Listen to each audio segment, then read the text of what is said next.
Astaghfirullah. Innal hamdalillah nahmaduhu wa nasta'inuhu wa nastaghfiruh wa na'udzu billahi min shururi anfusina wa sayyiati a'malina.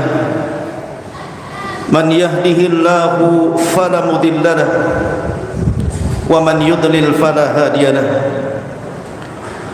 Asyhadu an la ilaha illallah wahdahu rabbi la syarika lahu wa asyhadu anna Muhammadan abduhu wa rasuluhu alladzi la nabiyya ba'dahu. Faqala Allah azza wa jalla fi muhkami tanzilihi ba'da a'udzu billahi minasy syaithanir rajim. Ya ayyuhalladzina amanu taqullaha haqqa tuqatih wa la tamutunna illa wa antum muslimun. Fa inna asdaqal hadithi kitabullah wa khairal huda huda Muhammadin sallallahu alaihi wasallam wa syarral umuri muhdatsatuha wa kullu muhdatsatin bid'ah wa kullu bid'atin dhalalah wa kullu dhalalatin finnar. Ma'asyiral muslimin, usikum wa nafsi bitaqwallah. Faqad fazal muttaqun kama qala Allah azza wa jalla faman zuhziha 'anil nar wa udkhilal jannah faqad faz wa mal hayatud dunya illa mata'ul ghurur. Sidang jamaah Jumat yang dimuliakan Allah Subhanahu wa taala. Sebelum khatib menyampaikan khutbahnya, khatib senantiasa menasihati diri khatib pribadi dan jamaah sekalian, marilah di hari Jumat ini kita meningkatkan ketakwaan kita kepada Allah Azza wa Jalla. Takwa dalam arti kata melaksanakan seluruh perintah Allah, walaupun dalam perintah itu mungkin ada sesuatu yang kita benci, dan berusaha menjauhi larangan-larangan Allah Subhanahu wa taala, walaupun mungkin dalam larangan itu ada sesuatu yang kita sukai. Salawat dan salam kita haturkan kepada junjungan alam Nabi besar Muhammad sallallahu alaihi wa ala alihi wasallam. Ma'asyiral muslimin, sidang jamaah Jumat yang dimuliakan Allah Subhanahu wa taala. Salah satu kebahagiaan dunia adalah kita dianugerahi bisa mencintai Nabi sallallahu alaihi wasallam dengan sepenuh jiwa dan harta kita. Itulah yang dialami dan dilakukan para sahabat Nabi sallallahu alaihi wa ala alihi wasallam. Bagaimana pengorbanan mereka, mulai daripada waktu, harta, sampai kepada jiwa-jiwa mereka. Mereka serahkan untuk perjuangan dakwah Allah dan Rasul-Nya. Maka Jumat kali ini saya ingin menyebutkan beberapa kisah sahabat Rasul untuk dijadikan ibrah dan pelajaran. Bagaimana caranya mereka mencintai Nabi sallallahu alaihi wa ala alihi wasallam. Allah Subhanahu wa taala berfirman di dalam Al-Qur'anul Karim, Qul in kuntum tuhibbunallaha fattabi'uni yuhibbukumullah wa yaghfir lakum dhunubakum. Katakan ya Muhammad, jika kalian mencintai Allah Subhanahu wa taala, ikuti diriku, maka Allah Subhanahu wa taala akan mencintai kalian dan mengampuni dosa-dosa kalian. Dan Allah Subhanahu wa taala juga berfirman, atiullaha wa atiur rasul. Taatilah Allah dan Rasulnya. Dan Allah Subhanahu wa taala juga berfirman, Qul in kana aba'ukum wa abna'ukum wa ikhwanukum wa ashiratukum wa azwajukum wa ashiratukum wa amwalun iktaraftumuha wa tijaratun tahsawna kasadaha wa masakinu tardawnaha ahabba ilaikum minallahi wa rasulihi wa jihadin fi sabilihi fatarabbasu hatta ya'tiyallahu bi amri wallahu la yahdil qaumal fasikin. Katakan ya Muhammad, jikalau bapak-bapak mereka, anak-anak mereka, saudara-saudara mereka, istri-istri mereka, keluarga-keluarga mereka, ataupun dagangan yang kalian takut untuk kerugiannya, atau tempat tinggal yang kalian sangat rindukan, itu lebih kalian cinta dibandingkan Allah, dibandingkan Rasul, dan dibandingkan jihad, maka tunggulah kehancuran. Dan Allah subhanahu wa ta'ala tidak akan berikan hidayah kepada orang-orang fasik. Di zaman Nabi SAW, suatu ketika Umar bin Khattab sedang berdua-duaan bersama Nabi SAW ala ma'idati, di atas makanan yang hendak disantap. Tiba-tiba kemudian Umar mengatakan, ya Rasulullah, inni uhibbu. Wahai Rasul, demi Allah saya sangat mencintai dirimu. Maka Nabi SAW memandang Umar ibn Khattab radhiyallahu anhu, kemudian bertanya kepada Umar ibn Khattab dan mengatakan, ya Umar, aksar min malik, apakah kecintaanmu kepadaku lebih dibandingkan hartamu? Kata Umar ibn Khattab, tentu wahai Rasul. Aksar min auladik, lebih dibandingkan anak-anakmu? Maka Umar mengatakan, tentu wahai Rasul. Aksar min ahlik, lebih dibandingkan keluargamu? Kata Umar, tentu wahai Rasul. Kemudian Rasul mengatakan, wa aksar min nafsik, dan aku lebih dicintai dibandingkan dirimu sendiri wahai Umar. Kemudian Umar terdiam dan mengatakan, tentu yang ini tidak, yang lain iya, tetapi yang ini tidak, yang terakhir. Umar mengatakan, la, tidak. Maka Rasul mengatakan, tidak bisa wahai Umar, engkau belum mencintai diriku. Maka Umar pun kemudian beranjak dan pergi. Tiba-tiba kembali dan mengatakan, al-an ya Rasulullah, la anta ahabbu ilayya min nafsi. Sekarang wahai Rasul, engkau lebih aku cintai dibandingkan diriku sendiri. Kata Nabi SAW, al-an ya Umar, seperti itulah kecintaanmu terhadap diriku. Abdullah ibn Umar radhiyallahu anhuma, anaknya sendiri yang meriwayatkan kisah ini, bertanya kepada Umar bin Khattab radhiyallahu anhu dan mengatakan, ya abi, wahai bapakku, kenapa engkau merubah sikapmu? Tadi engkau mengatakan bahwa Nabi lebih kau cintai dibandingkan hartamu, dibandingkan keluargamu, dibandingkan anak-anakmu, kecuali dirimu sendiri. Tiba-tiba kau merubah sikapmu dan mengatakan, sekarang wahai Rasul, engkau lebih aku cintai dibandingkan diriku sendiri. Maka Abdullah ibn Umar bertanya, kenapa wahai abi? Maka Umar bin Khattab radhiyallahu anhu memberikan dua jawaban kepada anaknya Abdullah ibn Umar radhiyallahu anhu, dan mengatakan, yang pertama, wahai anak, aku bertanya kepada diriku sendiri. Dulu sebelum berjumpa dengan Nabi SAW, ana ala dhalalatin wa kufrin wa syirkin.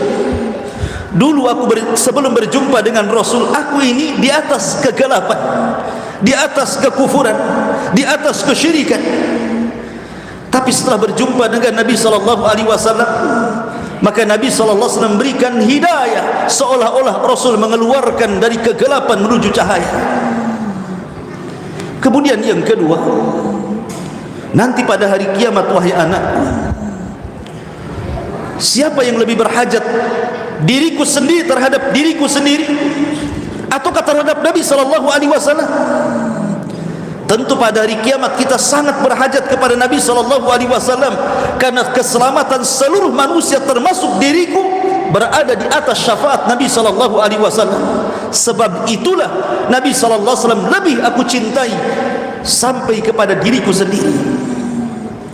Ma'asyiral muslimin yang dimuliakan Allah Azza wa Jalla, lihat bagaimana Umar menunjukkan rasa cintanya kepada Nabi SAW. Seorang laki-laki datang kepada Nabi SAW, bertanya tentang hari kiamat. Ya Rasulullah, mata sa'ah? Rasul, kira-kira kapan kiamat? Rasul terdiam. Kemudian orang ini bertanya lagi, Rasul, mata sa'ah? Rasul, kapan kiamat? Rasul terdiam lagi sampai 3 kali. Akhirnya kemudian Nabi SAW bertanya balik kepada orang ini dan mengatakan, wa ma'adadta laha? Engkau bertanya dari tadi tentang kapan kiamat, kapan kiamat. Apa yang kau siapkan tentang kejadian kiamat itu? Maka orang ini mengatakan, la syai'a ya Rasulullah, aku tidak memiliki apapun wahai Rasul, walakin uhibbullaha wa uhibbur Rasul, tetapi aku sangat cinta dengan Allah dan cinta dengan Rasulnya. Mendengar hal itu, Nabi SAW memandang orang itu dan mengatakan, anta ma'an man ahbabta. Kalau begitu engkau akan bersama orang yang kau cintai, engkau akan bersama idola. Anas ibn Malik radhiyallahu anhu yang menyaksikan dialog antara Rasul dan Arab Badui ini, dia mengatakan, aku sangat senang. Sejak aku masuk Islam, aku tidak pernah merasa senang kecuali hari ini, ketika Nabi SAW mengatakan, anta ma'aman ahbab, engkau akan bersama idolamu, engkau akan bersama orang yang kau cintai. Demi Allah, kata Anas bin Malik, ana uhibbullah wa uhibbur Rasul wa uhibbu Aba Bakrin wa Umar wa arju an akuna ma'ahum. Demi Allah, aku cinta Allah, cinta Rasul, cinta Abu Bakar, cinta Umar, dan aku berharap aku bersama mereka di surga. Ma'asyiral muslimin yang dimuliakan Allah Azza wa Jalla. Begitulah Anas bin Malik radhiyallahu anhu. Sampai suatu ketika Anas ibn Malik radhiyallahu anhu menemui Nabi SAW yang sedang duduk. Kemudian mengatakan, ya Rasulullah, saya hendak meminta syafaatmu di hari kiamat. Karena Anas bin Malik radhiyallahu anhu telah membantu Rasul selama 9 tahun sampai wafatnya Rasul. Maka Rasul mengatakan, af'al ya Anas, tentu saya akan lakukan untukmu. Maka Anas bin Malik radhiyallahu anhu mengatakan, lalu apabila datang hari kiamat, aina ajiduka ya Rasulullah, di mana aku dapati engkau pada hari kiamat wahai Rasul? Maka Nabi SAW mengatakan, temui aku indas sirat, ketika engkau berada di titian siratal mustaqim. Kemudian Anas bin Malik radhiyallahu anhu bertanya, wa illam ajidka indas sirat, kalau seandainya aku mencari engkau wahai Rasul, ternyata aku tidak dapati engkau di titian siratal mustaqim, aina ajiduka yaumal qiyamah, lalu kemana lagi ku cari dirimu wahai Rasul pada hari kiamat? Maka Rasul SAW mengatakan, tajiduni inda haudi, temui aku di talagaku. Kemudian Anas bin Malik radhiyallahu anhu bertanya lagi, illam ajidka indal haud, kalau aku tidak mendapatimu di telagamu wahai Rasul, aina ajiduka yaumal qiyamah, lalu ketemui di mana lagi pada hari kiamat? Maka Nabi SAW mengatakan, tajiduni indal mawazin, temui aku di tempat penimbangan amal, karena aku tidak mungkin tidak kecuali ada di 3 tempat ini. Begitulah kerinduan Anas bin Malik radhiyallahu anhu terhadap Nabi SAW, sehingga dia ingin mendapatkan syafaat Rasul pada hari kiamat. Ketika Nabi SAW di khutbah terakhirnya sebelum kematian, Nabi SAW naik ke atas mimbar, dan itu khutbah terakhir, karena setelah itu Rasul tidak pernah khutbah lagi. Kata Nabi SAW, man kuntu darabtu dhahran fahadha dhahri falyaqtas min. Wahai kaum muslimin, barang siapa yang dulu pernah aku pukul pundaknya, nih pundakku kisah sekarang. Wa man kuntu akhadtu malan fahadha mali falyakhudh minhu. Atau barang siapa yang dulu pernah aku ambil hartanya, nih hartaku, ambil sekarang. Wa man kuntu syatamtu irdan fahadha irdi falyaqtas minhu. Atau mungkin dulu pernah aku caci dia, pernah aku maki dia, nih kehormatanku, caci sekarang. Sahabat terdiam. Tiba-tiba kemudian ada sahabat yang paling ujung berdiri dan mengatakan, ana ya Rasulullah alayya qisas. wahai Rasul, saya memiliki kisos kepadamu. Maka sahabat memandang orang itu. Bagaimana mungkin Nabi SAW yang sedang sakit kemudian berkhutbah dengan lancangnya, sahabat ini kemudian bangkit, kemudian mengatakan, aku punya kisos kepadamu wahai Rasul. Ali naik ke atas di hadapan Rasul dan mengatakan, ya Rasulullah, kugantikan kisos ini kepadaku. Abbas pun mengatakan, kugantikan kisos ini kepadaku. Tapi kata Rasul, duduklah kalian berdua, biarkan orang itu maju. Rupanya dari kejauhan ketika mendekat Nabi SAW, dilihatnya Rasul kenal dan mengatakan, bukankah engkau adalah Ukasha ibn Mihsan, dan aku sudah mendoakan dirimu satu di antara 70.000 yang masuk surga tanpa hisab dan azab. Kata Ukasha ibn Mihsan, ya wahai Rasul, tapi engkau memiliki hutang kepadaku. Kata Nabi SAW, apa hutangku kepadamu?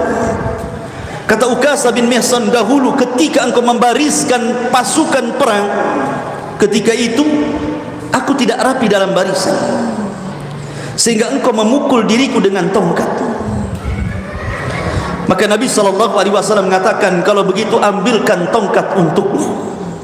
Sahabat sudah bergemetaran karena melihat jangan-jangan Ukasha ini akan betul-betul memukul Nabi SAW.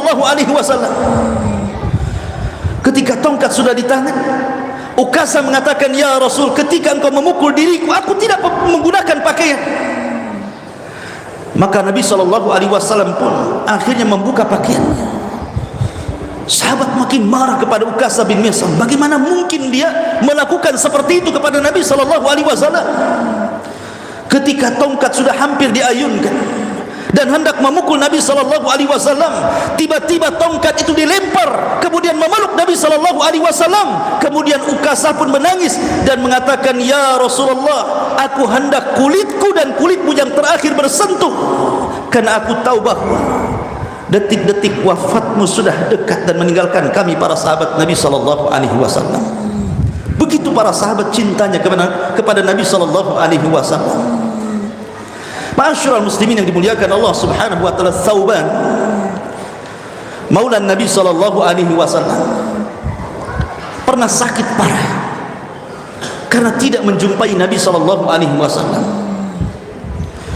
Ketika kemudian Nabi SAW pulang dari safar, melihat Thauban kurus kering, kemudian dia sakit parah, dia pun berkunjung ke rumah Thauban maula Nabi SAW. Kemudian Rasul bertanya, ada apa engkau wahai Thauban? Maka Thauban mengatakan, ya Rasulullah, aku tidak bisa sehari kecuali harus memandang wajahmu. Kalau aku tidak bisa memandang wajahmu, maka aku kondisinya seperti ini, aku akan sakit. Dan sakitku akan semakin parah wahai Rasul ketika tadzakkartu anil maut, ketika aku teringat dengan kematian. Kalau seandainya Allah takdirkan dirimu mati, juga diriku mati, kemudian Allah Subhanahu wa taala takdirkan diriku harus masuk ke dalam surga, saya yakin surga dirimu dengan surga diriku tentu akan jauh berbeda. Engkau akan bersama para nabi, sementara aku mungkin surga yang paling rendah. Bagaimana mungkin aku akan melihat wajahmu di surga? Seraya Thauban menangis dan Rasul terdiam. Sampai akhirnya kemudian Nabi SAW, ketika diam itulah Jibril turun, kemudian menurunkan ayat Al-Quranul Karim, wa man yuti'illaha wa rasulahu fa ulaika ma'alladzina an'amallahu minan nabiyyina was-siddiqina wasyuhada'i was-salihin wa hasuna ulaika rafiqa. Maka Nabi SAW membacakan ayat ini kepada Thauban maula Nabi SAW, siapa yang taat kepada Allah dan Rasul, maka mereka akan bersama para nabi, bersama orang-orang jujur, bersama para syuhada, bersama orang-orang saleh, dan itulah teman-teman terbaik bagi kita kelak di akhirat. Ma'asyiral muslimin yang dimuliakan, begitulah kecintaan Thauban kepada Nabi SAW. Ma'asyiral muslimin yang dimuliakan Allah Subhanahu wa taala, Abu Bakar Siddiq radhiyallahu anhu adalah orang terbaik setelah Nabi SAW dan orang yang paling mencintai Nabi SAW. Ali radhiyallahu anhu ketika menjadi khalifatul Islam yang keempat, ketika dia berceramah di Kufah, Datang seorang laki-laki mengatakan, "Ya Ali, man asja'un nas?" Wahai Ali, siapa sahabat yang paling berani di antara seluruh para sahabat Nabi sallallahu alaihi wasallam? Orang ini salah satu daripada Syiah yang sangat mencintai Ahlul Bait. Dikiranya Ali akan mengatakan diriku. Tiba-tiba Ali mengatakan, "Asja'un nas Abu Bakrin." Orang yang paling berani adalah Abu Bakar Siddiq radhiyallahu anhu. Kemudian Ali menceritakan di permulaan dakwah, kata Ali radhiyallahu anhu, ketika Nabi sallallahu alaihi wasallam berdakwah di pasar, tiba-tiba datang ashqal kaum, orang yang paling buruk daripada kaum, namanya Uqbah bin Abi Mu'ayth. Tiba-tiba Uqbah mendorong Nabi sallallahu alaihi wasallam hingga terjatuh dan hampir memukulnya. Datang Abu Bakar Siddiq radhiyallahu anhu, kemudian mendorong Uqbah dan mengatakan, "Ataqtuluna rajulan yaqulu rabbi Allah?" Apakah kalian akan membunuh seseorang yang hanya mengucapkan Rabb kami Allah? Fattaqullah, bertakwalah kalian kepada Allah. Maka Uqbah pun kemudian melihat Abu Bakar, dia mengundang teman-teman pasarnya, kemudian memukuli Abu Bakar sampai pingsan 3 hari. Ketika siuman, Ummul Khair, ibundanya Abu Bakar Siddiq radhiyallahu anhu, menyuguhkan makanan, minuman dan obat agar Abu Bakar minum dan makan, meminum obat agar sakitnya sembuh. Tapi ketika dia siuman, dia tidak mengindahkan makan, minum ataupun obat. Yang pertanyaan diucapkan Nabi Abu Bakar Siddiq radhiyallahu an, "Kaifa halun Nabi? Kaifa halun Nabi?" Bagaimana keadaan Nabi? Bagaimana keadaan Nabi? Ummul Khair tidak tahu, karena di permulaan dakwah tidak tahu Nabi. Dan di situ ada Ummu Jamil, pembantunya Abu Bakar, yang menyembunyikan keimanannya. Abu Bakar mengatakan, "Ya Umma Jamil, ahmilini ila baitin Nabi." Gotong papa aku ke rumah Nabi sallallahu alaihi wasallam. Maka setelah kemudian Abu Bakar berjumpa dengan Nabi sallallahu alaihi wasallam, barulah dia tenang dan senang. Ternyata Rasul jauh lebih baik dibandingkan dirinya. Bahkan seorang wanita di zaman Rasul sallallahu alaihi wasallam, ayahnya ikut perang bersama Rasul, suaminya ikut perang bersama Rasul, anak semuanya ikut perang bersama Rasul, semuanya gugur. Semua gugur. Bapaknya meninggal syahid, suaminya meninggal syahid, anaknya semuanya syahid. Tapi dia tidak bertanya. Ketika pasukan datang dari kemenangan perang, wanita ini tidak bertanya bagaimana kondisi ayahku, bagaimana kondisi suamiku, bagaimana kondisi anak-anakku. Yang ditanya, kaifa halun Nabi, bagaimana kondisi Nabi sallallahu alaihi wasallam. Maka orang-orang mengatakan bi khairin, dia baik-baik saja. Maka dia mengatakan, tidak percaya sampai aku berjumpa dengan Nabi sallallahu alaihi wasallam.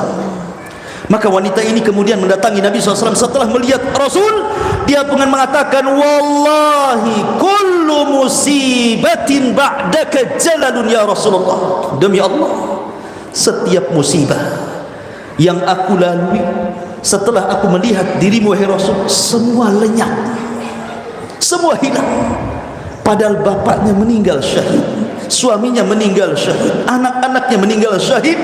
Tapi ketika melihat Nabi SAW, setiap musibah itu hilang di pikirannya, tergantikan dengan kesenangan karena melihat Nabi SAW. Aqulu ma tasma'un, aqulu qawli hadha wastaghfiru innahu huwal ghafurur rahim.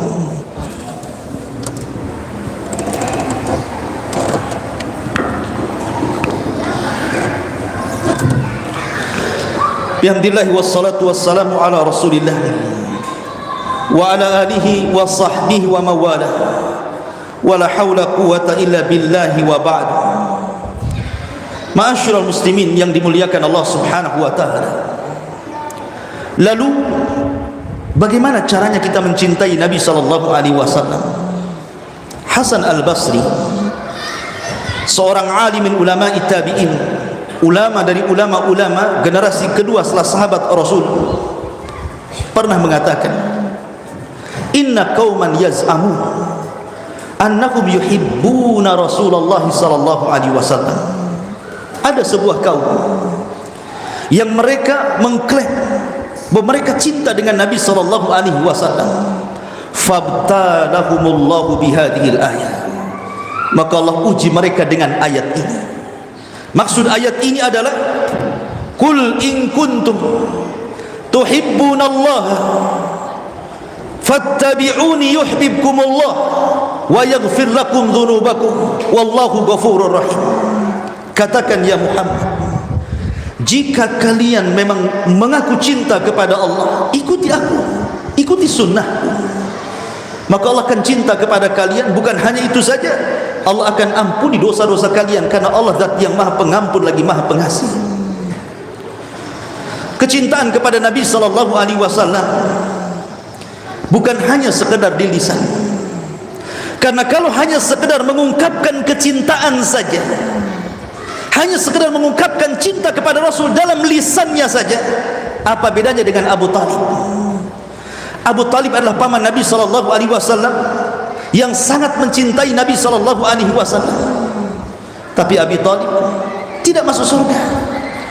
Abi Talib masuk neraka, walaupun nerakanya diringankan oleh Allah karena syafaat khusus Rasul, dan mengatakan, aku melihat Abu Talib berada dalam gelombang neraka, kemudian aku selamatkan dia dan aku letakkan di neraka yang paling dangkal, cuman hanya nerakanya selutut tapi cukup mendidihkan kepalanya, kata Nabi.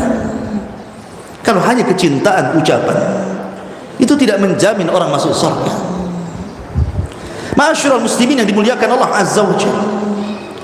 Atau kalau seandainya hanya sekedar mengikuti Nabi SAW tapi tidak ada kecintaan dalam hatinya, mungkin dia salat di belakang Rasul, jihad bersama Rasul, infak bersama Rasul, tapi tidak ada cinta dalam hatinya, maka itu sama dengan Abdullah ibn Ubay ibn Salul, tokoh munafik Madinah. Dia salat di belakang Rasul, dia jihad bersama Rasul, dia bersedekah kepada Rasul, menganjurkan orang-orang Ansar untuk mencintai Rasul.